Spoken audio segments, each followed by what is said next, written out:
Pada lokasi penelitian terdapat sungai yang membentang dari utara hingga selatan lokasi penelitian. Kan kalau ditotalkan 90%, jadi 10%-nya kemana gitu? Kemungkinan besar terdapat akumulasi air yang berkumpul di titik tersebut. Kurang 5 menit kalau jam 9. Apa sih hubungan peta geomorfologi dengan studi kasus saudara? Cukup jelas jawabannya.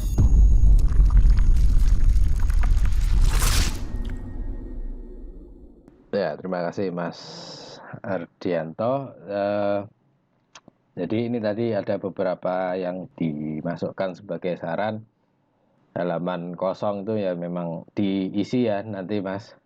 Kamu bisa nambahkan apa deskripsi atau apa gitu, tergantung nanti paragraf yang di dekatnya di situ apa.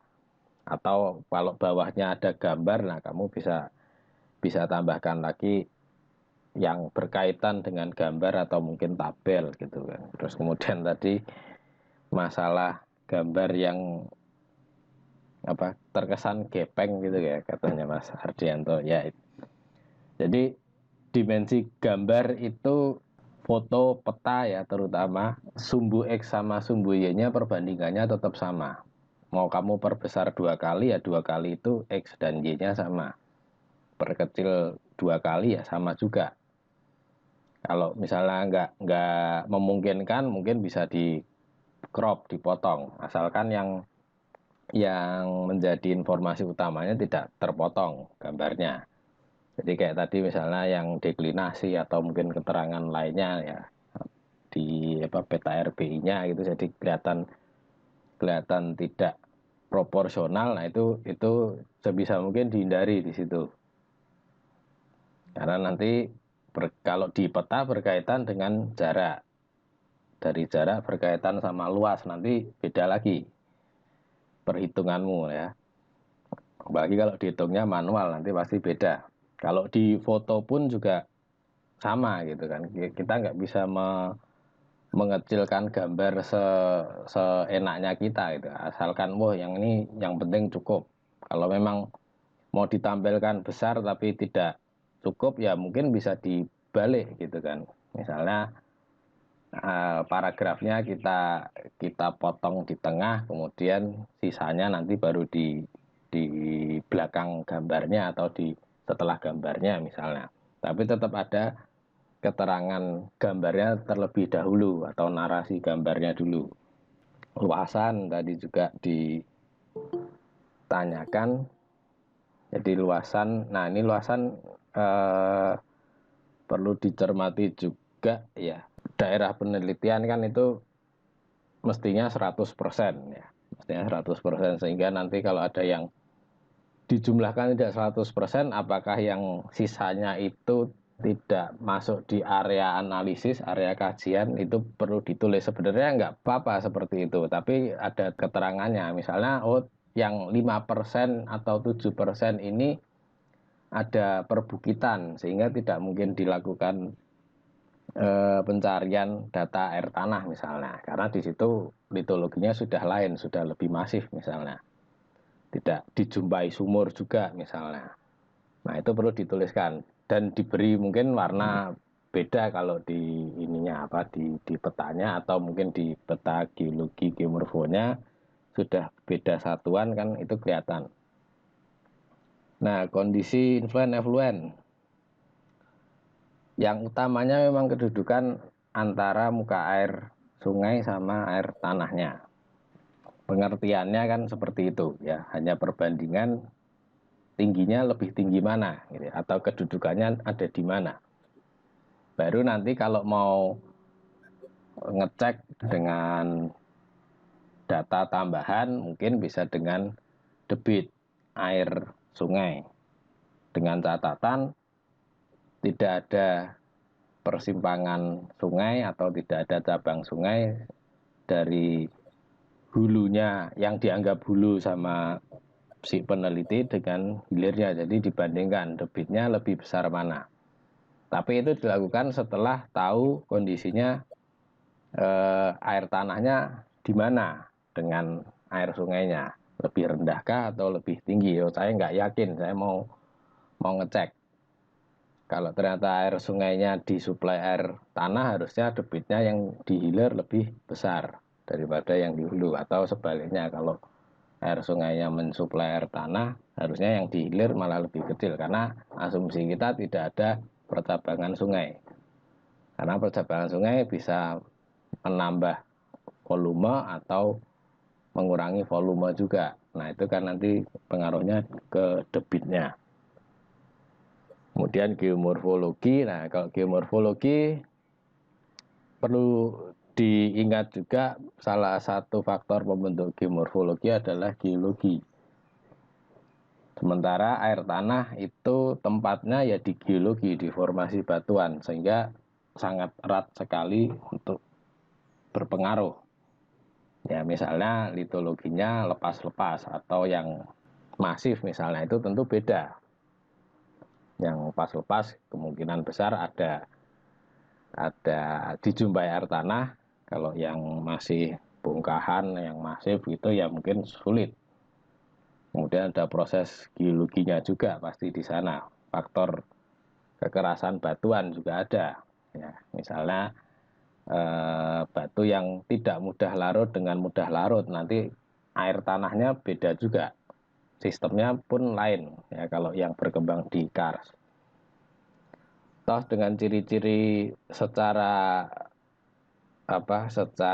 kasat mata pun kan sebenarnya bisa kita identifikasi. Oh, ini datar. Ini kita lihat materialnya apa sih gitu kan. Apakah rombakan atau lapukan atau hasil sedimen misalnya, dibandingkan dengan yang misalnya kekerasannya lebih tinggi, resistensinya tinggi, sehingga dia tidak mudah lapuk, masih dalam keadaan utuh, bisa dalam bentuk bukit atau jajaran pegunungan bahkan.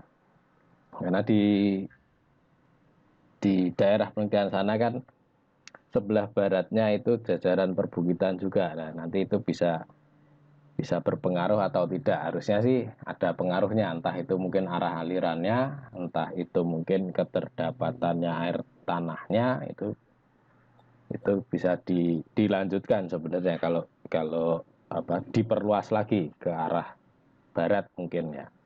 Jadi itu mungkin tambahan dari saya. Oke, saya lanjutkan pembahas yang kedua. Mas Rofi Fadli, silahkan. Baik, terima kasih atas waktunya Pak Septian.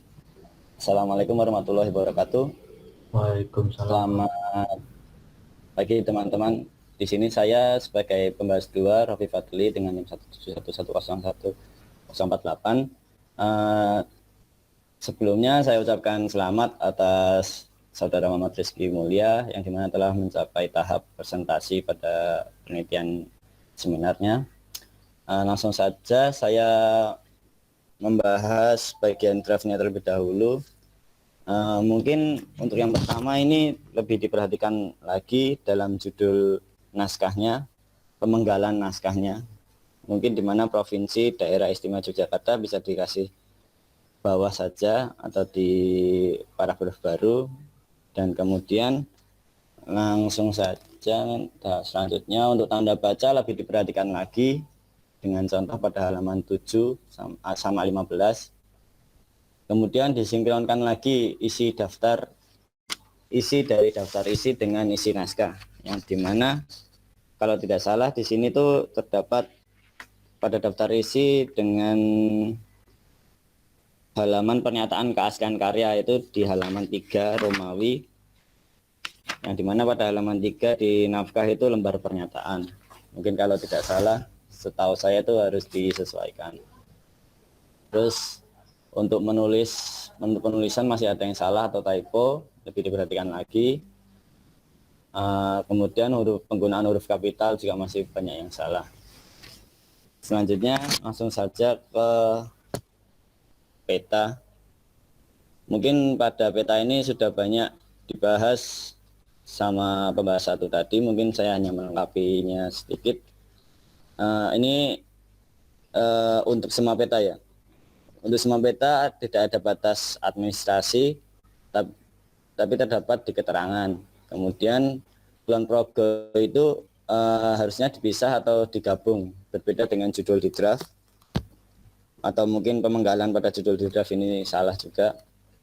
Kemudian jalan juga dibedakan antara jalan utama dan jalan setapaknya. Kemudian untuk penampang sebaiknya diletakkan di bawah deklinasi, dan juga untuk judul penampang itu sedikit salah. Mungkin penampang sayatan A sampai B. Mungkin ini kurang tepat untuk penulisan dari Saudara Muhammad Rizky Mulya.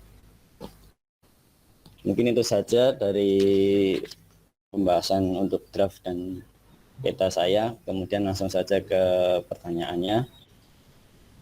Untuk pertanyaan, saya memiliki 2 pertanyaan. Yang pertama itu, apakah musim dapat mempengaruhi arah aliran air tanah maupun penarikan jenis sungai daerah penelitian?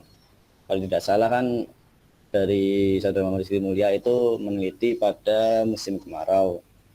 Mungkin kalau meneliti di musim hujan, apakah memiliki hasil penarikan jenis sungai yang berbeda atau bagaimana? Kemudian langsung saja ke pertanyaan kedua, yaitu apa saja manfaat dari penelitian saudara?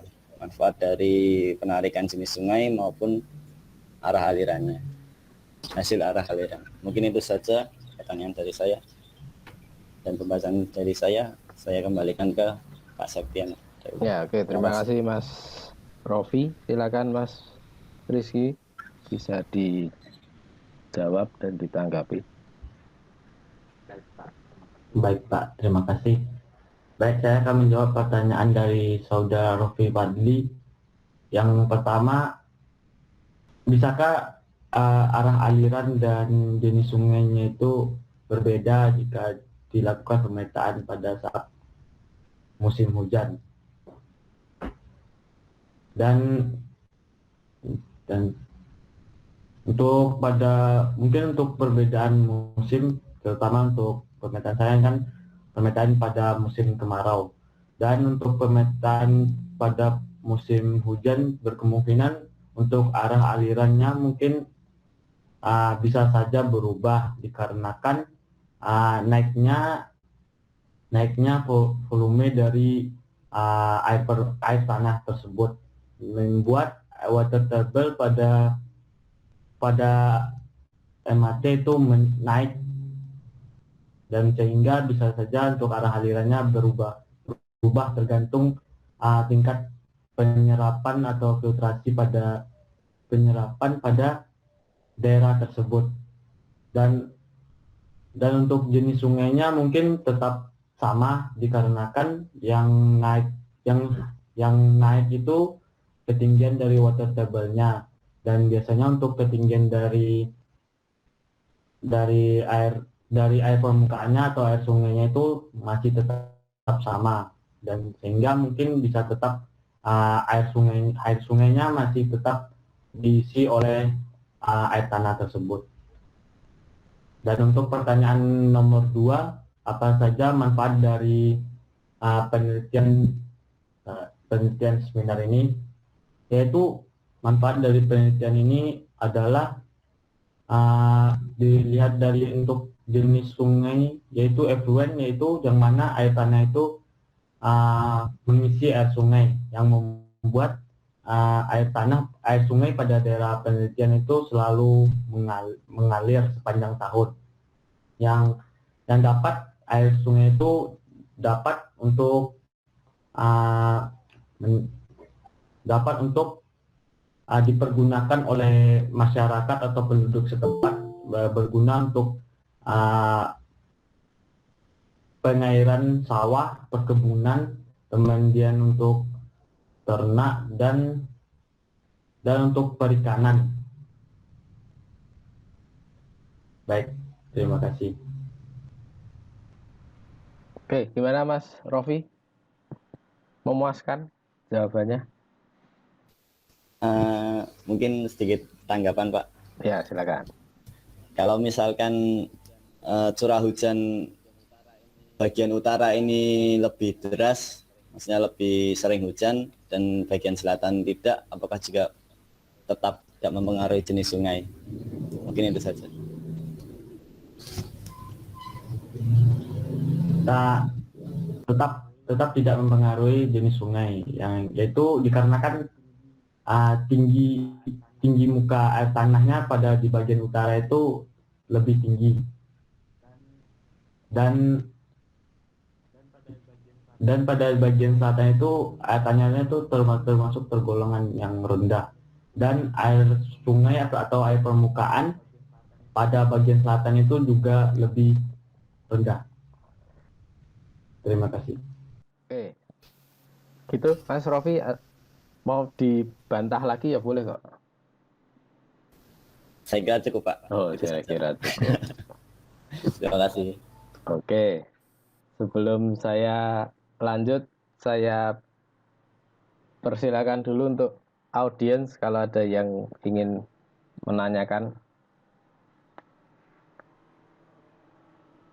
Saya kasih kesempatan.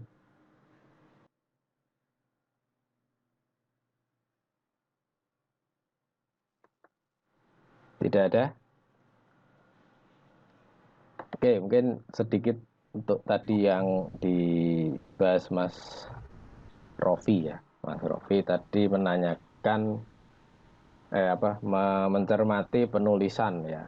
Penulisan provinsi dan kabupatennya. Untuk DIY sendiri nanti dirubah Mas Rizky Mulya tanpa provinsi, langsung daerah istimewa Yogyakarta. Ya, jadi tanpa provinsi untuk semuanya nanti, baik di judul maupun di isi draftnya provinsinya dihilangkan. Kemudian Kabupaten Kulon Progo ini disambung atau dipisah? Dipisah. Oke, jadi dipisah ya, nanti semuanya. Mungkin ada yang masih digabung, walaupun ini mungkin tidak mempengaruhi hasil analisis penelitianmu, tapi ini juga penting untuk penulisan lokasi gitu, karena ada lokasi yang namanya sama disambung dan dipisah, bedanya hanya itu. Ada yang sama persis juga. Musim, oke, tadi ditanyakan musim. Mungkin perlu dicek juga tipe sungainya apakah musiman atau tahunan. Itu juga nanti berpengaruh soalnya ya. Kalau memang dia hanya musiman ya sangat tergantung dengan curah hujan. Tapi kamu tadi bilangnya kedudukannya lebih tinggi gitu kan, katanya kedudukan air tanah lebih tinggi. Nah mungkin yang saya nggak tahu tadi kelewatan atau mungkin saya belum dengar, apakah kamu sudah menyampaikan ketinggiannya berapa meter gitu, mungkin tadi bisa disampaikan juga sehingga selisihnya kita tahu ya, selisihnya antara air tanah sama air sungai itu berapa. Kalau misalnya hanya 1-2 meter mungkin nanti bisa berubah arahnya ya, artinya arah di sini arah untuk ke arah sungai atau sungainya yang ke arah air tanah, itu perlu dicermati. Sehingga dalam tadi menyampaikan untuk ini influen atau effluen perlu juga menyampaikan ketinggiannya berapa, sehingga selisih kedudukannya kita langsung bisa membayangkan, oh selisihnya 15 meter ya, jelas saja jauh itu kalaupun sungainya meluap gitu misalnya pas hujan deras ya misalnya, itu mungkin nggak akan terkejar ketinggiannya, karena di sisi lain pun MAT-nya pasti juga akan naik kalau di musim yang sama kan gitu. Tapi kalau hanya 1-2 meter kan mungkin kita perlu mencermati juga, ini jangan-jangan nanti sungainya lebih cepat naiknya, sehingga di pengukuran musim hujan bisa terbalik juga nanti arahnya. Ya mungkin itu yang di musim. Kemudian apa manfaatnya, kalau saya rangkum tadi mungkin ke air tanahnya untuk pemanfaatan masyarakat sekitar, karena data ini kan lumayan banyak, ada 27 ya sumurnya, sehingga dari situ sebenarnya kita bisa lihat bahwa oh di sana ini masih tergantung sama air tanah. Ya, sehingga manfaatnya ya lebih ke air tanah itu digunakan untuk apa? Tergantung di sana. Tadi kamu sudah menyebutkan untuk apa pertanian, peternakan gitu ya, ada sudah cukup komplit. Jadi lebih ke arah sana sih. Nah, karena sumurnya gampang dicari. Kamu nggak kesulitan tuh nyari sumurnya? Tidak. Tidak, karena di sana banyak ya. Ada yang di sawah nggak sumurnya? Nggak ada, Pak. Nggak ada. Kamu permukiman semua? Iya, Pak. Oke. Ini tadi saya kasih kesempatan, ada? Masih saya kasih kesempatan.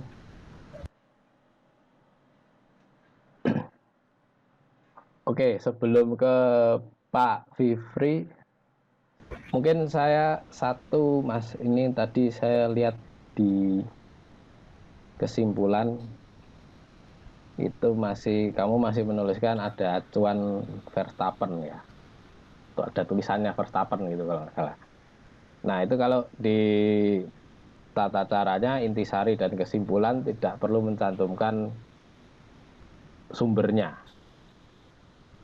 Ya, baik di intisari maupun kesimpulan, karena itu sudah hasil analisis. Kalau mau mencantumkan itu bisa di bab yang lain, misalnya di pendahuluan, latar belakang, atau di teorinya atau metodenya sampai ke isinya, ya, pembahasannya.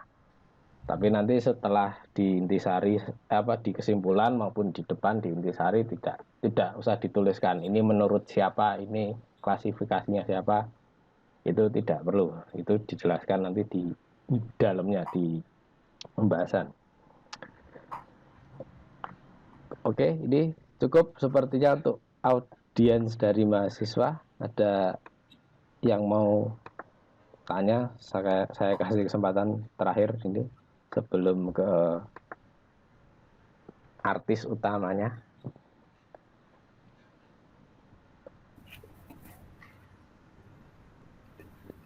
Oke, kalau tidak ada, saya persilakan Pak Fifri Wilda Maulana untuk membahas jalannya seminar dari Rizky Mulya. Monggo Pak Fifri, the stage is yours. Aduh, kok utamanya ini jadi tersangka nanti.